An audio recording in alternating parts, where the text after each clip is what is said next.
রাজধানীতে ৩৭ কলেজ শিক্ষার্থীদের মধ্যে সংঘর্ষে আহত ৩০।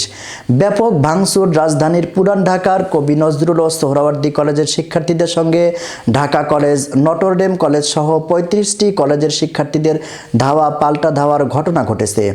শিক্ষার্থীরা কবি নজরুল ও সোহরাওয়ার্দী কলেজেও হামলা চালায়।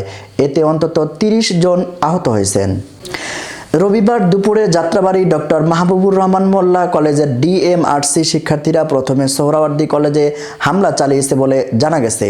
হামলায় সোহরাওয়ার্দী কলেজের অ্যাম্বুলেন্স, প্রাইভেট কার সহ ৫টি যানবাহন ভাঙচুর ও কলেজের গুরুত্বপূর্ণ মালামাল লুট করা হয় বলে কলেজ সূত্র জানায়। শিক্ষার্থীরা জানায়, পুরান ঢাকার ন্যাশনাল মেডিকেল কলেজ হাসপাতালে ডিএমআরসি কলেজের এক শিক্ষার্থীর মৃত্যুকে কেন্দ্র করে ওই হাসপাতালের সামনে বুধবার থেকে বিক্ষোভ করছিল ডিএমআরসি কলেজের শিক্ষার্থীরা।